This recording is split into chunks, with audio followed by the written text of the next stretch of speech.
West electoral area, confirming the incident there. We'll be staying on this subject in the subsequent bulletins. We'll get details from our correspondent in the Ashanti region, Ibrahim Abubakar, for more on this. But in the meantime, to some other stories this morning, a national service personnel can now heave a sigh of relief as the National Service Scheme has received clearance to increase the monthly allowance from 559 cedis to 715 cedis. This upward adjustment is expected to cushion the personnel who have over the years lamented what they described as inadequate amount paid them. Christian Yali has more in this report. It is a mandatory service to the nation, but has been fraught with agitations, distress and concerns over the past years. From posting issues to delays in payment of allowances, national service personnel have periodically been disquieted about the hardships they face amid the upsurge in prices of goods and services. That's not all. Having to survive with 559 cedis despite the regular increase in transport fares and high standard of living made it difficult for personnel to barely keep their heads above water. For many activists and stakeholders, the calls for an upward adjustment in the allowance have been long overdue. It's just a very minute amount when you are considering the current economic hardships. Tickets that you leave at Spinkters and then you go to work at Tusu. It's peanuts. I know colleagues of mine that always call me just for even 10 cedis to just survive for the day. From 559 cedis to 715 cedis, the 27% adjustment could not have come at a better time amid spiraling inflation and a cost of living crisis. The Controller and Accountant General is to give effect to the new levels of allowances.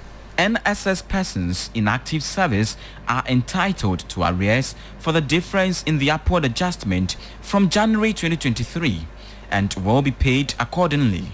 The last upward adjustment in the NSS allowance was in January 2017 when the government approved an increase from 350 cedis to 559 cedis. 92.7. My colleague Christian Yali brought us that report. Meanwhile, Acting Director of Corporate Affairs at the National Service Secretariat, Ambrose Ntwa Jr., is hopeful the increase will motivate the service personnel to give up their best. Government has given approval for the service personnel allowance to be increased from 559.04 to 715.57. This takes effect from January 2023. What this means is that those who are currently doing their national service would have some arrears to claim from January up to date. We've already processed the allowances for June and partially for July. So now that the increase has been approved, possibly we'll pay them the June with the old figures and then calculate the arrears for them from January to June. But that would depend on how fast the Accountant General would release funds for the payments. To some other stories this morning, and the Center for Ethical Governance and Administration is requesting President Kufuor to cause the immediate freezing of assets of the former Minister of Sanitation and Water Resources, Cecilia Abdullah, for the office of the Special Prosecutor to, as a matter of emergency, initiate investigations to unravel the source of the said money stashed in a bedroom as indicated in the court case. On a charge sheet before an Accra Circuit Court, various sums of money alleged tolling by two housemates include $1 million, 300,000 euros and millions of Ghana cedis, in addition to other valuable personal effects. Cecilia Dapa has subsequently tendered a resignation to President Kufuor, who has accepted the resignation from the office as Minister of Sanitation and Water Resources and a member of the government. Anti-corruption crusaders have welcomed the resignation, but SEGA wants the assets of the former minister frozen. George Yanka is the communications director of the association. We know she's a minister, she works, she is paid all right. But this huge sums of money is very worrying. It is highly unusual. Millions of Ghanaians are in serious distress. And the government itself is not able to pay contractors, school feeding caterers. There are food suppliers who are also in arrears, and the money is not coming. We have pensioner bondholders who are suffering. The Prime Minister is denying certain aspects of the statement she was supposed to have written to the CID, but she failed to provide the correct figures. The Center for Ethical Governance and Administration is asking the President to freeze the assets of the former minister and for the Office of the Special Prosecutor to investigate the matter for the whole truth to come out. Now, over 500,000 doses of the COVID-19 vaccines have so far been given in the ongoing vaccination exercise as the Ghana Health Service aims to vaccinate more persons against the disease.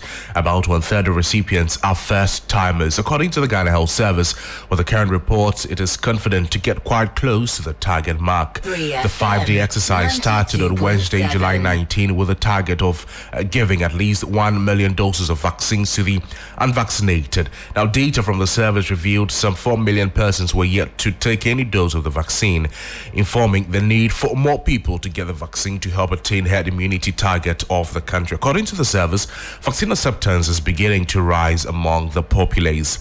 Dr. Kwame Amponsah-Chiano is the manager of the expanded program on immunization at the Ghana Health Service.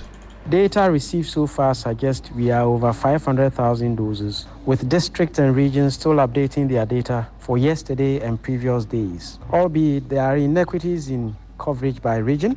Upper East region, for example, has surpassed their target. Northeast, Central, Northern, Savannah, Bono have all achieved more than half of their respective targets. This is very impressive. The rest of the regions are below 50%. So with the current report, we are confident we will get quite close. Now, before we go, residents of North Ahimfo-Krom in the Sekondi Takoradi metropolis of the Western region say they are living in fear following the invasion of reptiles, particularly pythons in the area.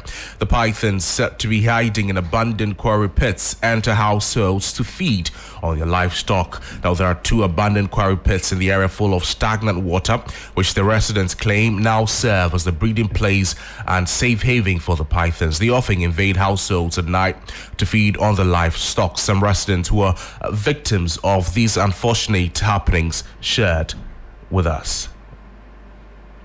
Cannot wait for something to happen before we come and stand. Otherwise, people will not be happy with us. We live in fearful moment because it's like living on a time bomb. Anything could explode. Anything could happen anymore. You have kids around, you have relatives, and if it's not me, it could be a neighbor. So in as much as possible, we are pleading. We are calling on the chiefs. We are calling on the assembly. We are calling on the government. All stakeholders involved. Any person who can help. It is very dangerous to human life because when you look at the setup, it is very bushy and the pit is also very deep. And that has become the habitation of the pythons. If we don't close that pit with time, I think we'll have a lot of them. That's how we wrap up on the morning news here on FM 92.7. My name is Noble Crosby Annan. This more news on our website 3news.com. Please do well to log on. Good morning. Crosby, how are you? Very well.